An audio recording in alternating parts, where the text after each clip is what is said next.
Hi there everyone, Mark from Retribution Gaming here, and today we are continuing with Sonic 3 and Knuckles as we take on the Sandopolis zone.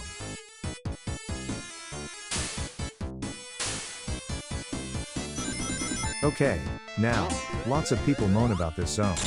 Not necessarily the first act, the first act's fine. These groans are about the second act, and how irritating and frustrating it can be. And quite frankly, I agree. It does have some frustrating elements in it, which we'll get to when we actually get there, but on the whole, this act's alright. Can't get up there it seems. I do like those sand slides. They're kinda fun.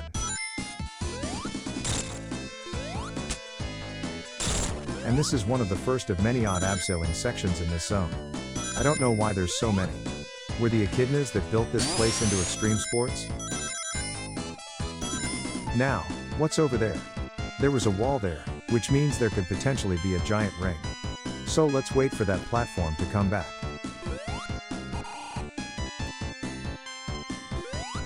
Okay, maybe not.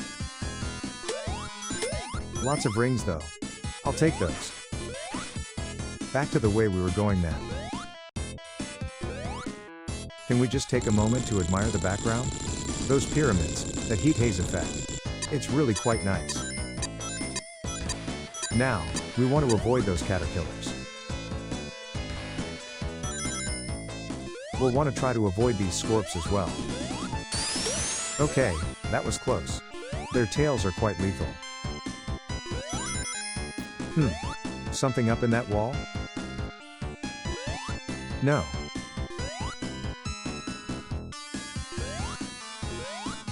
I'll take the invincibility though.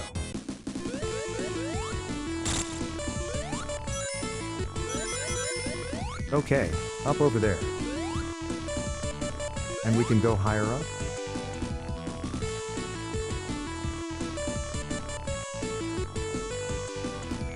Let's wait for that to come back down. And okay, that invincibility was a bit of a waste, but oh well. That was a close shave.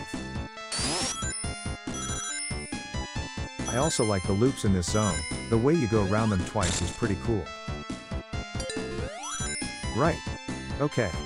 We're gonna want to get up here. And try not to jump onto this block, for obvious reasons.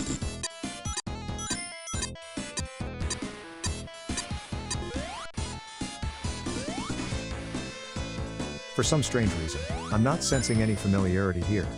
Could be that it's been so long since I last played this. Or it could be I've blocked this entire zone out of my mind.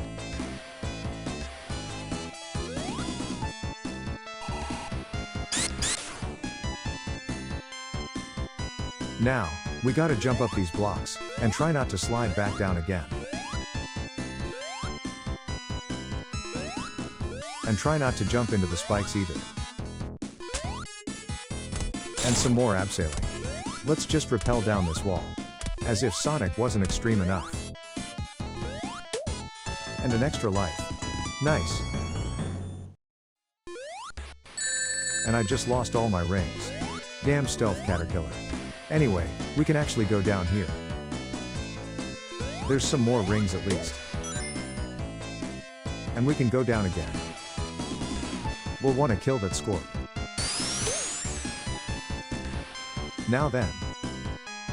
This way I think. I mean, there wasn't any particular reason for coming down this way. It's just an alternate route. We're still pretty much heading up to where we were going anyway.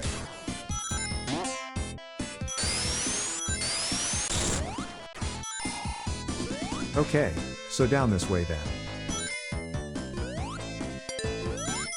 You know what, I'm still a bit salty about losing all my rings to that caterpillar earlier. But I guess I did get an extra life out of them, so that's something.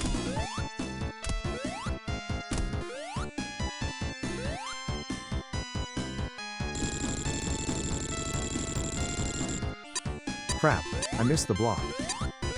Getting in my way. And I died. Well, that's mildly irritating. But at least I haven't got too far back to go. So, let's try that again.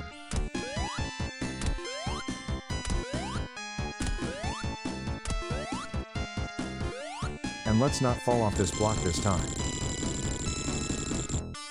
Like that.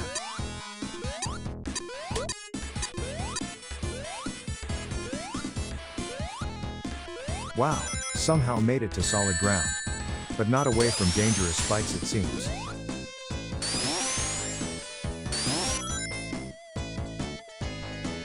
Speaking of spikes, I was almost a sonic shish kebab there. And how I avoided that attack is anyone's guess.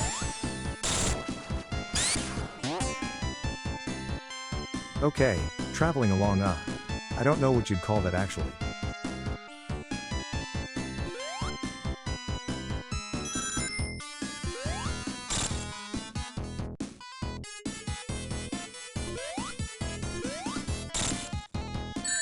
Really?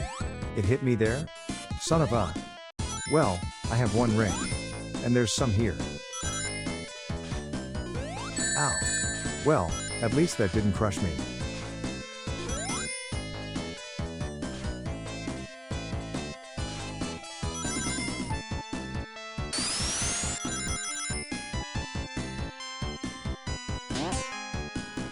That Scorp's ready to strike, so we'll want to be avoiding that.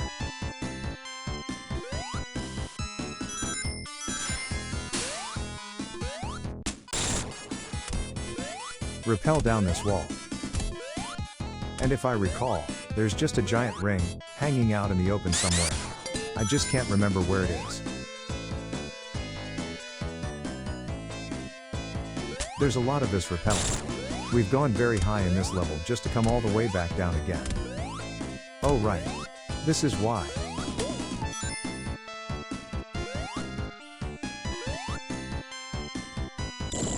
We're about to meet the mid-boss of this zone. This is the Guardian, and this is also one of the stupidest bosses in the game, on an idiocy level, not a design standpoint. Possibly even more stupid than Gapsule was in Flying Battery.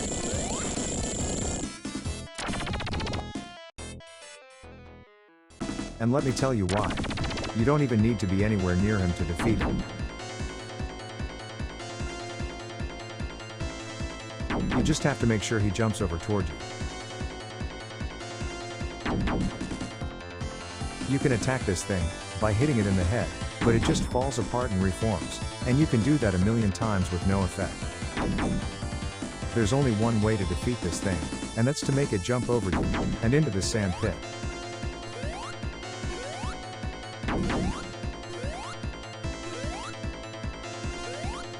Like that. Although that was a little too close for comfort.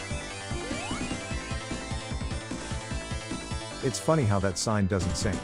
Anyway, that was Act 1. Took a bit longer than I'd hoped. 7 minutes 19. And now, this is where it starts getting a little bit trickier. As you can see, the whole level is in darkness. But then again, it makes sense, seeing as how we're in a pyramid that hasn't been opened up for a while. Thankfully, we can turn the lights on with those handles, and you'll want to be doing this as much and as frequently as you can, because otherwise you'll be in for a lot of trouble. Luckily, in the early parts of the act, we'll be alright.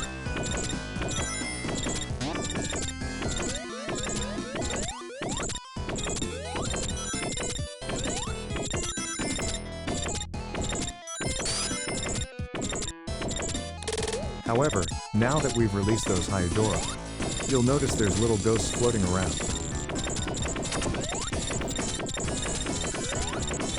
Pulling the light switches will get rid of them, however the lights fade over time, and as they do, the ghosts will get stronger and stronger, and will eventually attack you if you allow the lights to go out completely.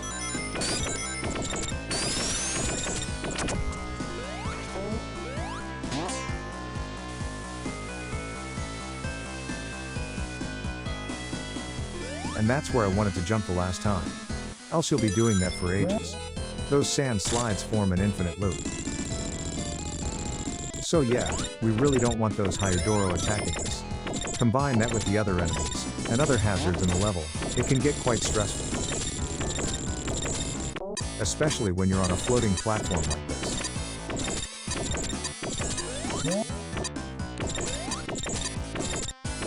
Well, that's annoying. So you're against the clock with the lights, against the clock with the switches. This act is horrible. Is this the switch for that barrier?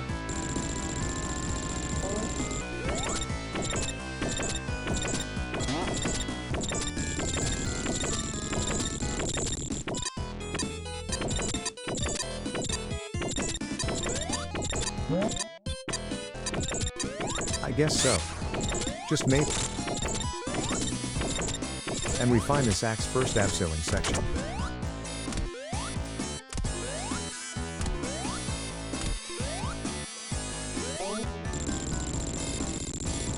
And I don't know where this switch's barrier is. Well, somewhere up here, obviously. Ah, here it is.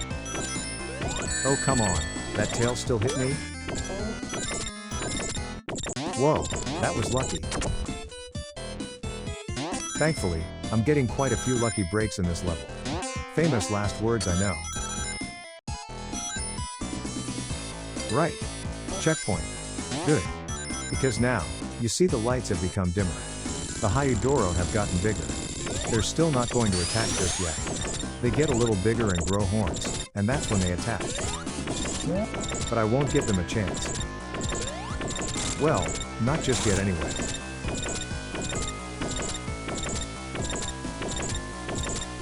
Okay, and up we go. Another hazard we're potentially racing against.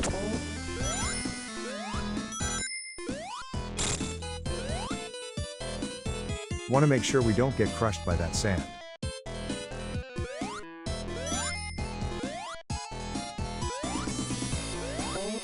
Uh-oh. No handles in sight just yet.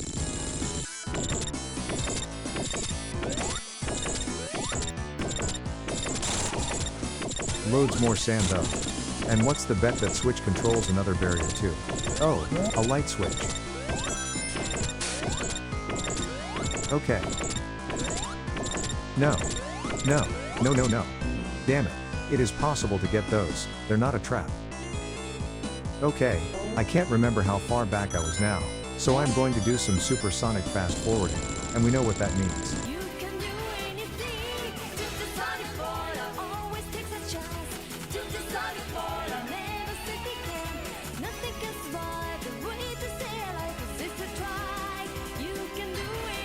Nice to hear the Japanese Sonic CD theme again, eh? Anyway, I'm back to where I was, ignoring those items this time. It's only a ring box, and some super sneakers. And super sneakers are definitely not useful right now.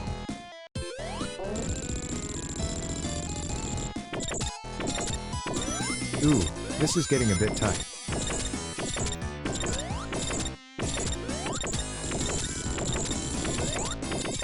Come on. When is this gonna end?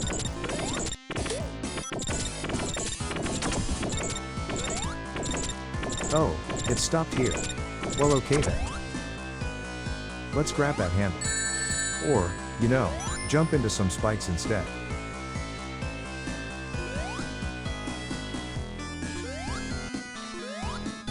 Okay, there we go.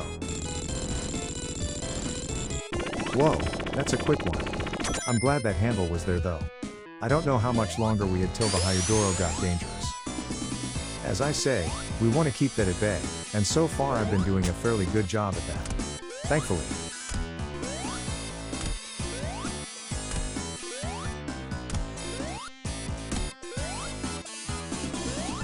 You know, I also completely forgot how long this act is. For someone who loves the ancient Egyptian aesthetic, I should be loving this. But we've been in this pyramid for 5 minutes now, and it's getting to be a bit, dare I say, tedious? I've got to the point where I just want it to be over already.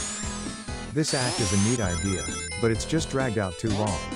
Then again, maybe I'm biased, as this is my second least favorite zone in the whole of the classic trilogy, just below Labyrinth Zone. But yet, on we go.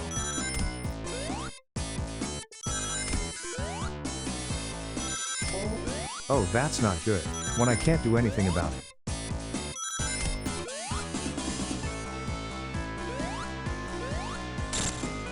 Here's a checkpoint at least though. Seems like ages since the last one. Does this mean we're close to the boss?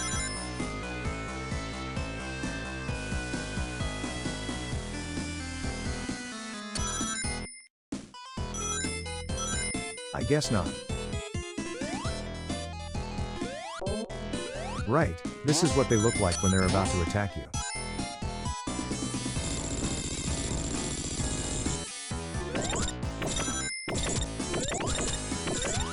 No chance of that now. They will stop moving, and then swoop down towards Sonic. And having 3 at a time can be a real pain.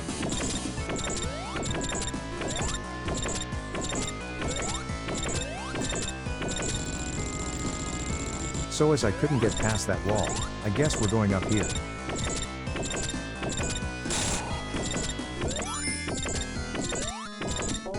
Ah, that's how you do it.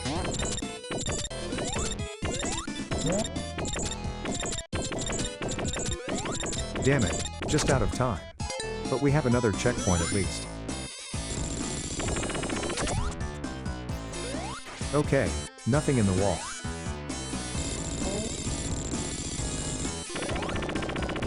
But that's because we're now, finally, at the boss of the level. This is the egg golem, and the gimmick here is to jump on its near arm when it's extended, hit it in the face, avoiding the spikes of course, and then smack Robotnik when he's revealed. An interesting boss idea, but not too tricky.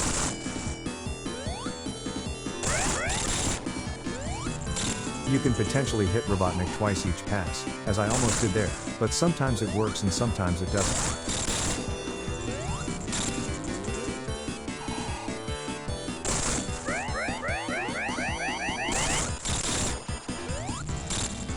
Like that.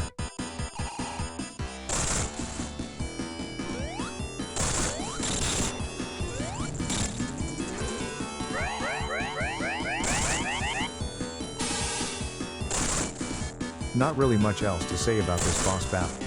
Although if I could turn shiny, Super Sonic just laughs at this boss.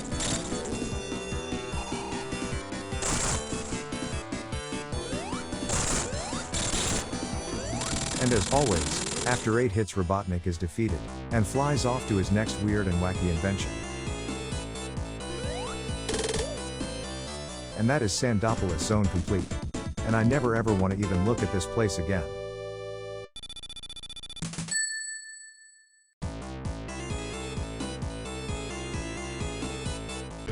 So, putting that behind us, join me next time for the Lava Reef Zone, one of my favorite zones in the game. Thank y'all for watching, and I hope to see you then. A huge shout out to these wonderful people, without whom none of this would have happened. Also be sure to check out Scared for Science, where a self-confessed total wimp plays horror games in support of Alzheimer's UK. I've left a link in the video description. And if tabletop gaming is more your bag, please do check out my new channel Fingers, Fums and Fits. Thank you so much for watching. Feel free to check out another video, and be sure to hit the like button, and subscribe so you'll know when I post new content. Have a great day y'all, and I hope to see you again, real soon.